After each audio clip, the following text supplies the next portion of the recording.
안녕하십니까, 이태윤입니다. 올해 다들 얼마나 힘겹게 살아가고 있는지 아시나요? 지금 많은 분들이 2,000위안조차 손에 쥐지 못하는 이 형편에 놓여 있습니다. 많은 이들이 말합니다. 30년 넘게 살아오면서 학업도 일도 결혼도 제대로 된 선택을 해본 적이 없는 것 같다고요. 매번 크고 작은 결정에서 실수를 반복했고 앞날에 대한 계획도 없었습니다. 그리고 문득 정신을 차려보니 이미 너무 늦었다는 생각만 듭니다. 요즘 많은 분들이 실직했습니다. 집에서 손 놓고 탕핑하고 있다고 말씀하시는데요. 저는 묻고 싶습니다. 그렇다면 여러분은 그렇게 손 놓고 계시면서 무엇으로 생계를 유지하고 계신가요? 위로는 부모님도 부양해야 하고 아랫돈은 자녀도 돌봐야 하는데 도대체 무엇으로 생활을 이어가고 계신 건가요? 널리 알려진 바와 같이 현재 중국의 경제 발전에 문제가 발생했습니다. 소비는 부진하고 투자도 활기를 잃었으며 수출까지 타격을 받으면서 도시 안에 수많은 공장이 문을 닫고 파산하게 되었고 이로 인해 현재 대량의 실업자가 발생하고 있습니다. 오늘날 점점 더 많은 중국인들의 삶에 심각한 소비 수준의 하락이 나타나고 있으며 많은 노동자들은 월세조차 감당하지 못해 거리로 내몰리고 있는 실정입니다. 게다가 윗세대 부모를 부양하고 아랫세대 자녀를 돌봐야 하는 중년 실직자들은 지금 이 시대에 가장 불행한 사람들 중 하나라고 할 수 있습니다. 안녕하세요. 왜 여기 앉아 계신 거예요? 왜요? 혹시 우리가 당신 차를 막았나요? 아니요. 저 방금 저쪽에 차를 세웠는데 여기 계신 게 보여서요. 갈 데가 없어서 잠깐 여기 앉아 있으려고요. 아이까지 데리고 여기 계시는 거예요? 이건 다 당신 짐이에요? 이 아이 당신 자녀예요? 제 아들이에요. 학생, 이 아저씨가 너희 아빠야? 아빠 맞아? 이 사람이 네 아빠 맞니? 네. 곧 연말이 다가오고 있습니다. 이 시점에서 부정할 수 없는 한 가지 사실을 말씀드리겠습니다. 올해는 정말 누구에게나 버티기 힘든 한 해였습니다. 그 이유는 단 하나, 많은 분들이 실제로 수입을 거의 얻지 못했기 때문입니다. 믿기지 않으신다면 주변 사람들에게 한번 물어보세요. 거리에서 마주친 누구라도 좋습니다. 올해 돈 좀 버셨어요? 지금 주머니에 현금 있으신가요? 이렇게 질문을 던져보세요. 10명 중 9명은 고개를 저으며 올해는 정말 힘들었습니다 라고 대답할 겁니다. 여러분께 상해 현재 취업 현실에 대해 조금 말씀드리고자 합니다. 저의 사례를 들어보면 저는 올해 5월에 정리해고를 당한 이후 지금까지 실직 상태입니다. 벌써 반년이 넘었습니다. 그리고 그동안 3개월 넘게 면접 기회조차 한 번도 얻지 못했습니다. 과장이 아닙니다. 면접 제안은커녕 연락 한 통 온 적이 없습니다. 하지만 저는 매일 하루도 빠짐없이 2~3시간씩 구직 앱을 돌리며 하루에 5군데 이상 꾸준히 이력서를 제출하고 있습니다. 그런데도 소형업체든 대기업이든 누구 하나 제 이력서를 열어보거나 연락을 주지 않습니다. 이것이 바로 지금 상하이의 냉혹한 현실입니다.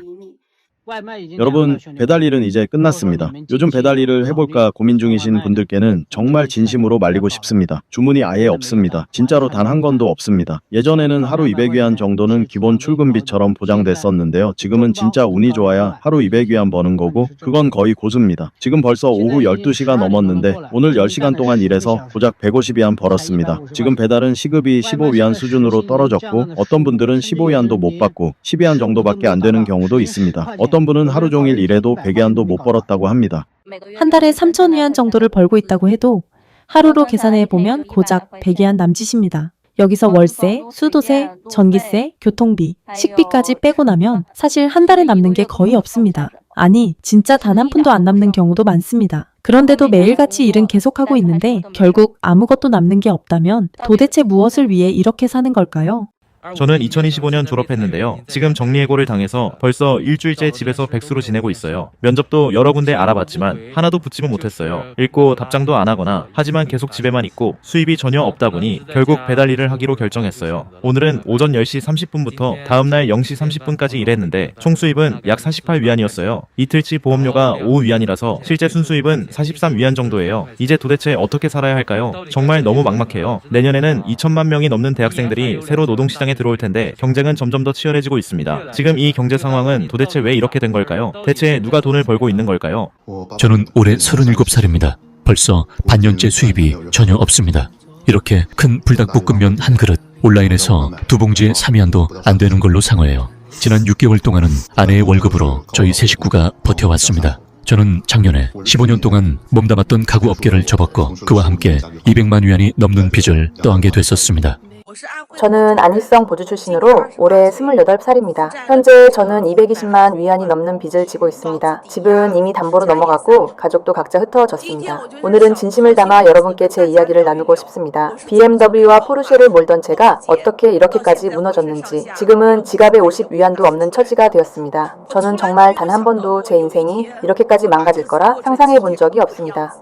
상장 회사에서 HR로 11년 근무했습니다. 그동안 제가 직접 정리해고한 인원만 685명에 달합니다. 그리고 마지막으로 정리해고된 사람은 바로 저 자신이었습니다. 지난주 금요일이 회사에서의 마지막 날이었어요. 오전 9시 30분, 지난 10년 동안 HR 업무를 기록해왔던 그 노트북을 안고 IT 서비스 부서에 반납하러 가는 길, 익숙한 사무실 자리들을 지나가는데 한때 저와 함께 정리해고 명단을 짜던 소우가 갑자기 고개를 푹 숙이며 서류를 정리하는 척 하더군요.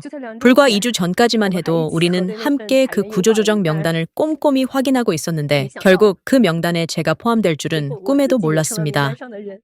저는 제가 중년에 이르러 거리를 떠돌게 될 줄은 정말 상상도 못했습니다. 지금은 다리 밑에서 잠을 청하며 집도 없고 돈도 없고 게다가 빚까지 한가득 짊어진 채 지내고 있습니다. 이 수많은 집들의 불이 켜지는 밤, 저는 혼자서 이 다리 밑에서 지내며 앞으로 어디로 가야 할지조차 모르고 있습니다. 저와 10년을 함께 보냈던 남편도 제가 빚을 지게 된 이후 주저없이 저를 떠나버렸습니다. 중국 춘절까지는 아직 3개월 넘게 남았지만 외지로 나가 일하던 농국민들 중 일부는 벌써부터 귀향길에 오르기 시작했습니다. 이에 따라 중공 당국은 대규모 농민공 귀향 사태에 대비해 전담 대응 조치를 배치하기 시작했으며 특히 농국민이 농촌에 대거 체류하거나 빈곤 상태로 다시 전락하는 상황이 발생하지 않도록 각별히 주의를 기울일 것을 지시했습니다. 이러한 조치는 중국의 전반적인 경제 침체와 도시 내 실업 사태가 외부에서 상상하는 것 이상으로 심각한 수준임을 보여주고 있습니다.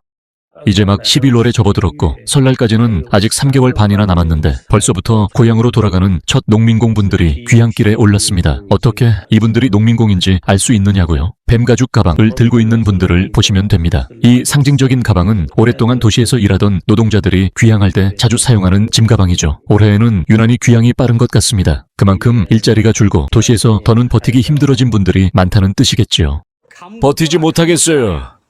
진짜 더는 못 버티겠습니다. 이건 전부 냉장고고 세탁기고 트럭 한가득 전부 실어서 가져가는 겁니다.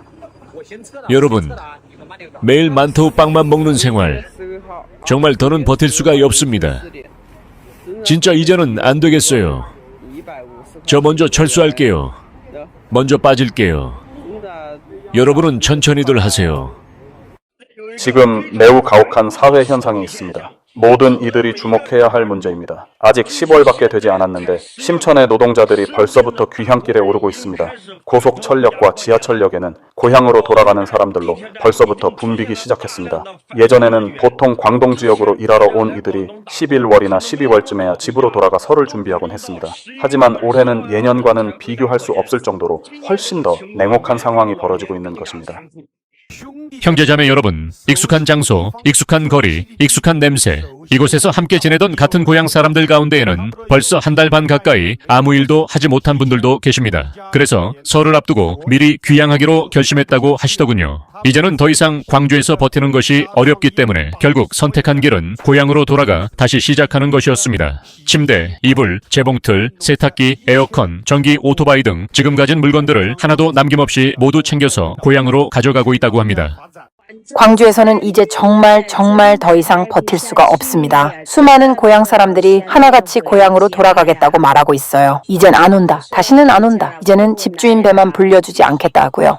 현재 고용시장은 정말 말씀드리기 어려울 만큼 심각한 상황입니다. 어느 정도냐고 물으신다면 저희 팀은 거의 전원이 해고될 정도였습니다. 그나마 새 직장을 구한 동료들 이야기를 들어보면 격주 휴무가 기본에 잦은 야근은 일상이 되었고 급여는 이전보다 더 낮아졌다고 하더군요.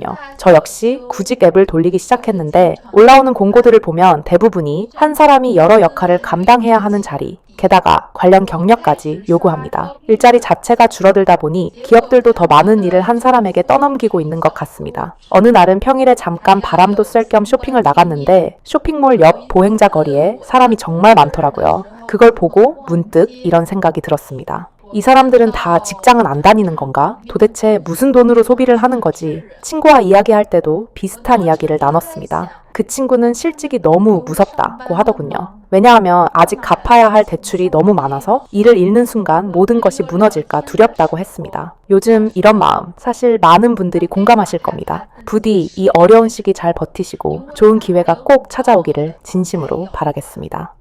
지금 목단강에서는 일자리를 구하는 게 정말 너무 어렵습니다. 솔직히 말해서 문제는 이제 일자리를 구할 수 있느냐가 아니라 어떻게 살아남느냐의 문제입니다. 그래요, 저 또다시 해고당했습니다. 솔직히 좀 창피합니다.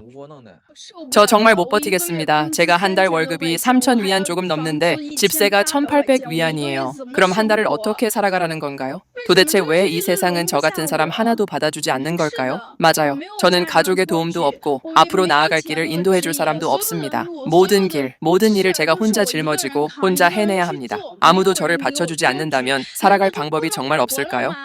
한 네티즌은 요즘 사람들은 삶에 희망이 없다고 느끼고 온통 미래에 대한 불안뿐이라며 2019년 이전에는 실직 걱정이 크게 없었지만 지금은 매일 불안에 시달린다고 호소했습니다. 회사 동료들도 마찬가지입니다. 모두 탈진할 정도로 지쳐 있으면서도 정리 대상이 될까봐 두려워 억지로 버티며 일하고 있다는 것입니다. 연말이 가까워지며 업무량은 폭증하고 주말과 밤은 사실상 사라졌습니다. 프로젝트가 산더미처럼 쌓여 있어 일을 하지 않을 수 없고 야근을 해도 추가 수당이 없습니다. 그는 최근에 내 모습은 마치 말라 죽기 직전의 나무 같다고 말했습니다. 주변 동료들도 모두 그와 비슷한 상태라고 합니다. 또 다른 네티즌은 요즘 장사가 너무 안 돼 사람 사는 사회가 맞나 의문이 들 정도라고 말합니다. 아침에 시장에 들렀더니 채소 파는 아주머니가 올해는 작년보다 판매량이 절반으로 줄었다라고 토로했다는 겁니다. 집으로 돌아오는 길에 본 식당들도 텅 비어 있었고 점심시간조차 손님이 거의 없었습니다. 배달을 시켜도 배달기사는 올해 주문량이 작년 대비 절반 이상 줄었다고 말합니다. 식당도 한산하고 배달도 감소하고 시장 구매도 감소했는데 그렇다면 사람들은 이제 정말 먹고 마시는 것조차 줄인 것일까요? 청년층이 겪는 극심한 고용 불안 속에 온라인에서는 극단적 절약을 가르치는 콘텐츠가 급증하고 있습니다. 식비 줄이는 법부터 화장품 절약 팁까지 다양한 생존형 라이프 스타일이 인기를 끌고 있습니다. 일부 영상은 8위안으로 하루 2끼 먹는 법을 소개해 많은 젊은 층의 관심을 받고 있습니다. 돌아갑니다. 돌아가요. 9년 동안 살아온 광주를 떠나 고향인 중경으로 돌아가 다시 시작하려고 합니다. 밖에서는 정말 살아남기 너무 힘들어요. 이제는 다시는 외지로 나가고 싶지 않습니다. 일을 하더라도 고향에서 하고 싶어요. 이런 삶은 사람도 아니고 귀신도 아닌 것 같은 나날이었어요. 저 혼자 이곳에 온 지도 벌써 9년. 처음엔 혼자 몸으로 와서 외롭게 지냈지만 이제는 가정을 이루고 아내도 있고 제가 키우는 고양이 2마리도 생겼습니다. 이제 그 소중한 가족들 전부를 데리고 고향으로 돌아가려 합니다. 저는 대학교를 졸업한 후 심천에서 벌써 3년 넘게 살아왔습니다. 이제는 실직이 일상이 되어버렸다고 해도 과언이 아니에요. 올해만 해도 벌써 11월이 되었고 또 한 해가 이렇게 저물어가고 있네요. 그런데 믿기지 않겠지만 올해만 벌써 10번 넘게 직장을 잃었습니다. 정말 장난이 아니에요. 사실입니다. 요즘 장사가 왜 이렇게 안 되는 걸까요? 도대체 내가 뭘 잘못한 걸까요? 예전엔 하루에 대충만 해도 수천 위안은 벌었는데 지금은 정말 끝도 없이 추락하고 있어요. 요즘은 하루 매출이 겨우 1,000위안대예요. 매일 1,000위안 좀 넘는 수준인데 제 가게 월세랑 창고 비용만 해도 한 달에 10,000위안이에요. 하루로 나누면 평균 300위안이 넘고요. 근데 매출이 1,000위안 되면 순이익이 300위안 남기기도 어려워요. 그것도 인건비는 아직 계산도 안 한 상태입니다. 제 가게 위치가 시장 안에서도 가장 좋은 자리라고들 하는데 무슨 소용이 있겠어요. 요즘은 실제로는 매일 인건비를 제 돈으로 메우고 있는 상황이에요. 가끔 음식 장사를 해봐도 벌이는 거의 없습니다. 정말 모르겠어요. 내가 대체 뭘 그렇게 잘못한 걸까요? 옷가게 하시는 분들, 매장 여시는 분들, 식당 하시는 분들 이제 그만 좀 투덜대세요. 맨날 사람이 없다고 하시는데 막상 나가보니 정말 그 말 그대로예요. 정주기차역만 봐도 그렇잖아요. 그 앞에 있는 상가들에 사람 그림자도 없습니다. 다른 데 얘기할 것도 없이 정주기차역 지하에 있는 점포들 한번 보세요. 전부 비어있고 전부 문 닫았습니다. 그러니까 맨날 여기에도 사람 없고 저기에도 사람 없다고 투덜거릴 필요도 없어요. 진짜 다 사람이 없는 게 맞거든요. 중국 중금공사의 통계에 따르면 약 5억 4,600만 명의 인구가 월 평균 소득이 1,000위안 이하인 것으로 나타났습니다. 이 수치는 2020년 중국의 고 리커창 전 총리가 언급했던 중국에는 약 6억 명의 월 수입이 1000위안도 안 된다라는 발언과 거의 비슷한 수준입니다. 또한 통계에 따르면 월 소득 5,000위안 이하인 인구는 약 13억 2,800만 명에 달합니다. 물론 이 인구 수치는 중공의 주장입니다.